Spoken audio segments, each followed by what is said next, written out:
Welcome back to Getting Lost, everybody. Apologies now for any American election references because of the time of recording. It's still in the endless election deciding phase. Yeah, by the time you actually listen to this, it'll presumably all be done. Maybe. I mean, it's still being dragged on for quite a while, but maybe we'll have a result. We might know. In terms of Lost, we're on to episode 17 in translation. Jin and Sun focused. And yeah, we're effectively getting like the other point of view from the episode that largely focused on Sun earlier on in the season. Yeah. I think I constantly the word I use to describe Lost is interesting. And again, it's a really interesting episode and a really interesting opposite take on what we've already seen in a lot of ways.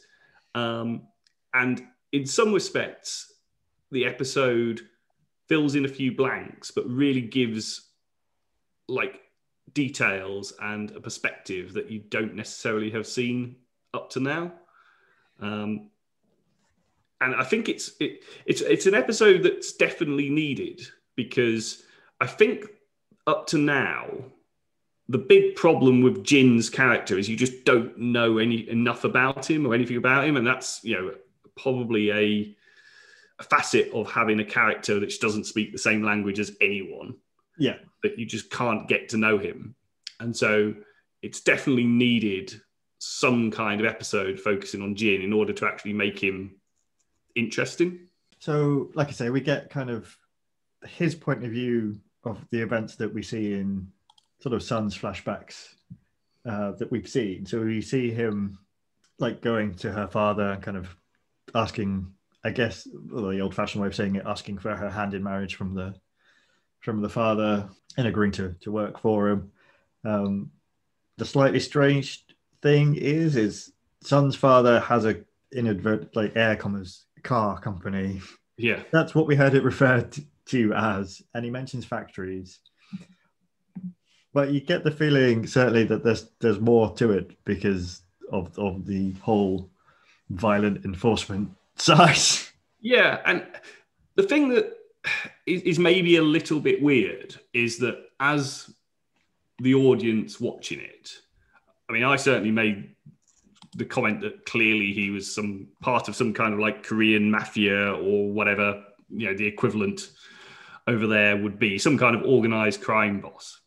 And it's fairly obvious that Sun knows that. And throughout the episode, it's fairly obvious that seemingly everyone knows about that. But yet, Jin is almost the one that's the most naive about it. Yeah. He seems to approach it just like, oh, he's a powerful, rich guy. And, based on his cultural beliefs, asking for the father's approval is clearly a thing. And he wants to impress upon the father that, he's going to look after the daughter and all this sort of thing. But he doesn't ever seem to quite grasp what everyone else, like the audience and everyone else, seems to know until we get to the scene where he gets berated for not doing what he was clearly supposed to be doing. Yes.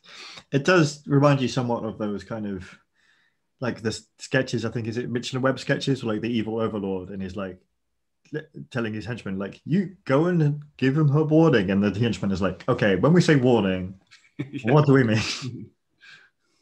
We've got different levels here. We've got, delivering a nice polite note. We're going up to, maybe some harsh language. This what we're talking about? Or, are we bringing the guns? Yeah. Just want to get this clarified because, we've messed this up before. Because it is that thing, isn't it, where like Sun's father's like, you go and speak to this politician or whatever it is, and warn him that we won't going to close the factory. So Jin just goes like politely goes and says, "Oh, my boss is upset with you," and then like leaves. Hasn't cottoned onto the fact that he was supposed to like. Yeah, you'd think the desperate guy randomly giving you a puppy would probably be a clue that maybe there is more to this. I don't know. Yeah. So that is, I think, one slightly strange thing that for me doesn't seem to quite. It's either a thing where like the two episodes don't quite mesh in terms of like this one and the one with we got the flashbacks from Sun's episode, because during those ones, like it seemed quite clear early on that Jin knew exactly what he was getting into. Yeah, and maybe I'm just remembering that episode wrong. So I agree entirely that it just seemed like he was more naive in this. But I mean, you could kind of understand it based on what you learn about him in this episode. That if he's come from the country or fisherman background, Yeah. he's not a city person. When we see him, he's a waiter, I think, Yeah. at a party. Yeah. So it's entirely plausible that he's someone who's just moved to the city, just met Sun, and obviously Sun knows all about it because she's lived it her entire life, we assume. But so that might be the reason why he doesn't really understand who Sun's father is. But yeah, you felt there was more to it, at least from memory, based on was it House of the Rising Sun? Yeah, the name of the episode where we go back to her. But then that is focused on the perspective from Sun, which obviously would know it, and so maybe I'm just remembering that wrong. Yeah. I mean, yeah, it could just be that's the way they worked it. It's made more apparent in Sun's flashbacks because she knows, whereas sort of Jin going into it doesn't really. And actually thinking about it, it does kind of make more sense if he doesn't understand the enormity that is Sun's father, because the initial we get in the earlier episode, we have that interaction where she just wants to basically elope. Yeah. And he's the one who says, oh no, I want to be right with your father and all this, which in that context actually makes much more sense if he's not sort of cottoned on that, you know, he's just viewing him as rich father who I should make sure that I'm doing all the right things with. Hence why he didn't go the elope route and went down, oh no, we want to do this properly, and was probably just thinking Sun's over dramatizing it. And I think what is, again, go back to that. I keep saying interesting as well, but a lot of it is quite interesting. What I like about these sort of flashbacks is by the end of them, you kind of realize that Jin is basically was in almost the same mind as Sun, where he's starting to think about basically just abandoning like her father and just moving to the States. Well, I mean, talk with his father, like after Jin has had a talk with his father. Yeah, I mean that was the thing that's the sort of almost, it's not necessarily a big reveal, but it's the reveal from the flashbacks that, assuming Jin went along with his father's advice and the way it was sort of done as a sort of fait accompli, you kind of assume that's the plan. Is that he basically had the exact same plan as Sun, just to do it in America rather than in Australia. Both of them effectively wanting to get out of the world of Sun's father.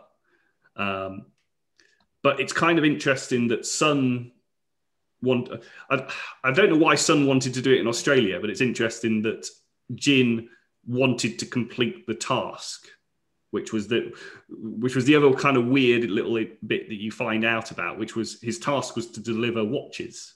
Yeah, I think there'll be more to. I'm sure there's more to come on the watches. And because that immediately adds a whole new complexion to. I assume it was in the House of the Rising Sun, but the one where Jin fights Michael over the watch. Over the watch, because up to this point, my assumption was, oh, this must be like a gift that Jin had received from the father or something like that. But actually, from this, it sounds like it was effectively his mission to deliver these watches to people in Australia and America. And therefore, is there something sinister about the watches? Is it like, I don't know, if you become like a made man equivalent in the Korean mafia, do you get the fancy watches? Don't know, but it sort of adds an extra little side to it, because I could understand Jin going completely off the handle on the watch if it meant something personal to him. But it's a little bit different that he went off the handle for something that wasn't his, but was actually like his mission from Sun's dad. Yeah, so there is obviously an importance to it. Yeah, that we've not discovered yet. I think it does, though, that ending of those flashbacks does then kind of dovetail quite neatly into kind of, I guess, the resolution for this episode, at least, in terms of like Sun and Jin's relationship, where basically like it's clear now that their kind of marriage is breaking down. Yeah. Or really, very heavy understraight, and it's because they've not been talking to each other. So I think that really feeds into it. This idea that they were both looking to escape Sun's father, but because they've not really been speaking to each other, neither one has realized that they both kind of want the same thing. Yeah. And it's mirrored in the sort of events that take place on the island with Sun making the assumption that he did burn the raft and all the other bits associated with that. And yeah, it's the big problem that they effectively have exactly the same problems, exactly the same intentions, exactly the same motivation in that fundamentally deep down, they still love each other. But because they don't talk to each other, neither of them realize and go their own separate paths. Which is, I think I've complained about this before, that an awful lot of the problems on Lost would be easily rectified if characters just talk to each other. Maybe every few weeks just have hey guys, let's all get together, and if any of us have had anything weird happen to us or we know any information, let's just share it with the group and put our thoughts together. And I guess to be fair, a lot of problems in people's relationships would also be solved if people just spoke to each other. And obviously that kind of the dynamic of that explodes when Sun suddenly starts shouting in English. Yeah. Whoa. And part of that is obviously she's frustrated, but also part of that is she's defending Jin at that point. She's like, she has the outburst to stop Michael attacking him, whereas everybody else is just standing around going, let him fight, for some reason. It's still like weird to me though, that whole secret. Like, there must be something else, I guess, in terms of why Sun was so reluctant to tell Jin, oh, I've learned English. Like, it doesn't seem like that big a deal that, like, when she was planning her escape, like, maybe she, oh yeah, I've been taking English classes to better myself, maybe. I guess my reading of it, to some extent, is the fact that she starts learning English to facilitate her escape from that life. So I think because she associates that with the fact that she's planning to kind of secretly get away from him, that's kind of why she keeps it a secret, if that makes sense. Yeah. Like, yeah, I don't think anybody would bat an eyelid if, like, just a kind of Sun just kind of said, oh, I'm learning English. Yeah. We're back in Korea. Or even if you didn't want to sort of fess up to having learned English in the last few months, you could just be like, oh yeah, I learned it as a kid. I mean, we only met when we were in our 20s, so part of my schooling was I learned English. And yeah, I've just remembered about it now because we're surrounded by all of these English people. We're not going anywhere. Yeah, I mean, I'm a bit rusty, but I can probably get by.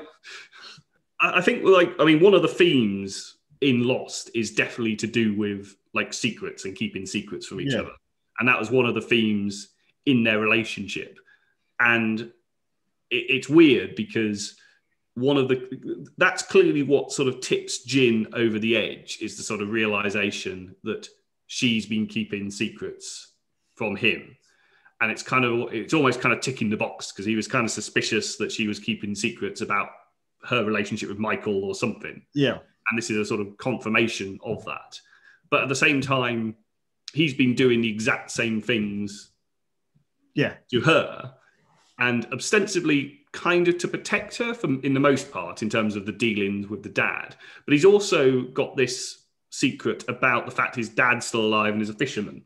Yeah, because he's ashamed basically of where he's come from. Yeah, which is, again, is that trying to protect Sun, or is that trying to protect himself? But it's that keeping the secrets from each other and being like almost destroyed by the realization that the other party is doing the same thing back.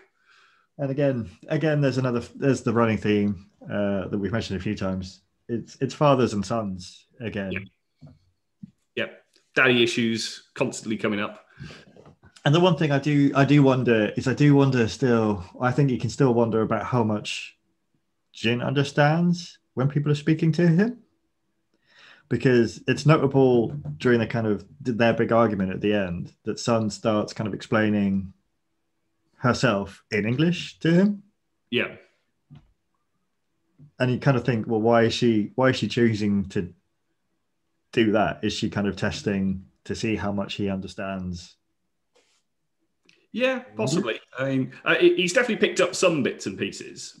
But yeah, that little transition at the very end of their outburst argument, where she switches to English to sort of say, can't quite remember it, but it was like, you persuaded me to stay with you. Yeah, that's where she's like, yeah, that's kind of the part where she's saying, I was going to leave, but I decided to stay. And in part, my assumption on that bit wasn't that I wasn't viewing that as a test. I was more viewing that as she wanted to tell him that, but at the same time keeping it secret from him. Yeah, it's like, yeah, she wants to say it to him, but can't quite yet bring herself to say it to him. And like, this is a way of doing that, of like saying it out loud, but not actually kind of having to have that discussion. Yeah. And I think, and then of course, in terms of the on island stuff, there's well, again, it's a case of Locke is keyed in to what is happening. Yeah. Well, the main thing on the on island stuff was, okay, so we've got basically the raft being burned, and then the kind of witch hunt against Jin as a result of it. And aspects of that I thought were really good. Like, I liked the way they shot it so that it made you initially think, oh, it's Locke who's done it. Because they show a sort of suspicious looking Locke looking out while everyone is running towards the burning thing. Yeah, and you kind of got this idea in the back of your head it might have been him because he wants to stay on the island anyway. And I totally did not see the fact that it ended up being Walt coming in any way, shape or form. It was like, oh, what? Yeah. Because I think there are two bits where you're like, with Locke, you're like, oh, he's got it. Because like, obviously at the end, he's like, he has the conversation with Walt and he's like, I know you did it. I'm not going to tell anybody, but you must have had a reason. But also, I think Locke is totally right earlier on where like people are arguing about it, and is like, Locke is like, we all know there are other people on this island. Why is nobody like entertaining the possibility that somebody else did this? And everybody else just has this moment. They're like, oh yeah. Yeah, I mean, that was the one thing that I noted down as like I didn't find particularly believable. Like I didn't, okay, Michael and Jin have this, butting heads relationship and clearly don't like each other and have fought before. But the way the vast majority of people just either leaped at or at least went along with the notion that Jin was the one who burnt down the raft just didn't make sense. Because it's like, okay, Jin doesn't like Michael. Why would he burn the raft? Because he doesn't like Michael? Because Jin clearly wants to get off the island as well. It just, it didn't seem to add up particularly well.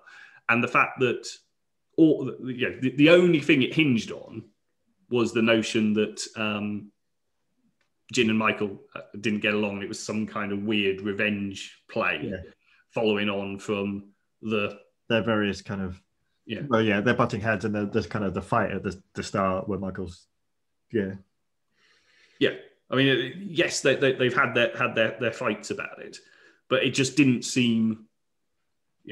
Everyone immediately reacted with anger and frustration, and I could get that from like Michael's perspective, and maybe Sawyer, but then Sawyer doesn't seem to have a particularly antagonistic relationship.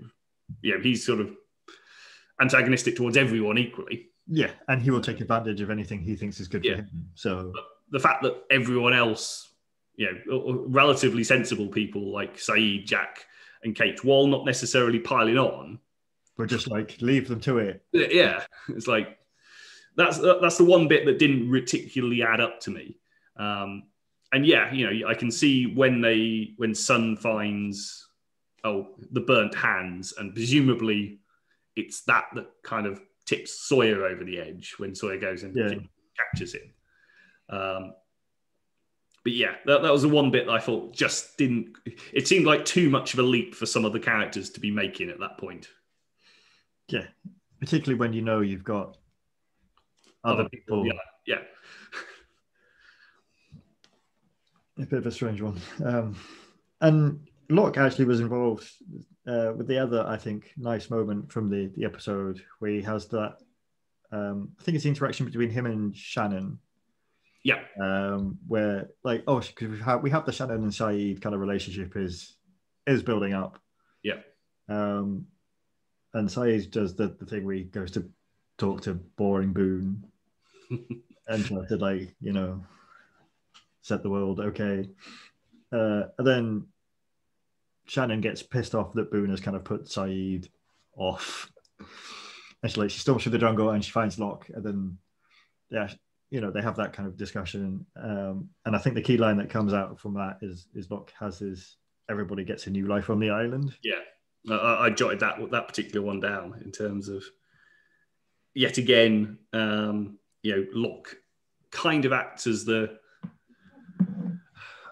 not really a moral compass, but a compass per se of which direction should people head in, and sort of provides that voice to people. It's a running theme as well, kind of stated out loud, because we have people like Kate, like she's got a new chance to be a new person. Yeah, that's very much been part of her plot line. Same for Sawyer, pretty much. So again, it's kind of Locke articulating a theme of the show. Yeah, because it's Shannon repeats it as well, doesn't she? She actually says it to Saeed. I think when they towards the end of the episode, but it's an interesting thing, because thinking about it, I mean, previously we've had Locke essentially mentoring Booth to sort of stop fixating on Shannon and effectively being on his side. But now we actually see him, he's not just on Booth's side, because if he wanted to just back Boone, he could easily have sabotaged the relationship thing there and just had Boone's back. But actually he's giving what seems like very good advice to Shannon, and certainly she embraces that idea, which again, it's almost like Locke's building a little bit of a cult of Locke going on. I was going to say, it's one of the reasons why I guess Locke is one of the popular characters, because he's probably has one of the more interesting arcs so far. Like his first appearances, he's quite like steely eyed, like he's all knives and like hunting and like being super efficient in the jungle. And other people are like, "Oh, that guy's a bit scary." Yeah. But as the kind of show goes on, he has these kind of interactions pretty much with everybody else, where he's kind of almost like a mentor figure, or a counselor kind of figure, I guess. Because we've seen him do it with Boone, you see him do it here with Shannon, he does it with Charlie, he does it with Jack. No, certainly the last half dozen episodes or so, pretty much every episode's had a scene similar to that one that we have here with Shannon, where he's providing the sort of sage advice, and crucially, like being like when we first got introduced to him, you also had the fact that he was quite detached and away from the group. Yeah, and that's the sort of element that's sort of built up. It's happened a bit with, we've talked about it happening with Jack as well. That Jack's sort of been much more embracing of the sort of leadership role. But yes, it's the same sort of thing that's going on with Locke, that like his interactions aren't sort of typically like big group interactions. I mean, he has the big outburst at the end of this episode where he points out, guys, there's the other people on the island. But most of the time it's very personal. Yeah. It's very much a lot of one-on-one Locke and someone else, while most of the other interactions that people have are usually more, there's more people involved. It's normally small groups. Yeah. So I think for me, this is another one where, like I say, I think you'd get frustrated with it if you were waiting for more mystery reveals and that side of things. But I still quite enjoy it, because I like it structurally as well in a strange way. I kind of like that idea that you have two characters who obviously have had lives before the island together. So they're kind of using the flashback so you can get different. I like that structurally, that idea that you get different views of the same events. Yes, because I mean the only other pairing that we have in terms of flashback is Boone and Shannon, isn't it? Yes, yeah. Where we've only seen the Boone perspective. Boone one, yeah. I kind of wonder if there's going to be a Shannon equivalent to this sort of coming up. But yeah, I think that one, it's one that sort of advances your knowledge of the characters and the characters themselves. And I think there's an interesting difference on this episode in that we've talked an awful lot about the, and a running theme of the episode is, you get a new life on the island. Yeah. And it's interesting to me that if you went back in time a bit and knowing what you did now, and then you have Sun and Jin arriving on the island, the natural continuation of the themes we've seen so far, which is, you get a chance to start over, do things again on the island, would be, this is their opportunity to actually mend their marriage, get back together, be happy. They've been given that opportunity on the island, but they're the first ones who don't really take it. Yeah. They're the ones who do almost the exact opposite, that they continue with their problems, which is not communicating with each other, marriage slowly falling apart, and actually just make it worse. And they're the first ones, I think, that we've come across that have effectively regressed in terms of what you would naturally perceive as their positive progression. So like I was saying, I think, for me, I still think it's a good episode because it's, again, some nice character stuff going in there. And you even get some little extra bits as well with Walt and Michael, because although Walt has burnt the raft, and the reason why he says is because he likes the island, he doesn't like moving around. And I think part of that is also actually like he's starting to get on better with Michael, and we see that a couple of times. Yeah. So, because there's a point where, like, I think at the very end where they start to rebuild the raft, is there an interaction where Walt says, "Can I help?" And Michael actually says yes. While previously he's been very dismissive. Yeah. And they have that kind of little bit of conversation earlier on where Michael's talking about the buildings in New York and why he got into architecture. Yeah. And he's like, he mentioned the building, and he's like, "Wow, you'd like to see it." And like, I think before Walt would have just been completely not interested, but this time he actually kind of says, although it kind of slightly grudgingly, I guess I'd be interested in seeing that. Yeah, it's like the flat building or something. I remember it had a weird. Yeah, it's not one I've come across. No, I'd meant to Google it to find out what it was, because he said it was the first skyscraper in Manhattan or something. So it clearly must be a famous building. But but cool. I think that pretty much covers in translation, unless you've got anything else. No, I've everything on my notes covered off. Did you notice the small little lead-in to the next week's episode this week? Did you spot it? Did I spot it? Not that I can think of. It's in the first time that Jin goes to the politician's house. Yeah. Goes to deliver the warning.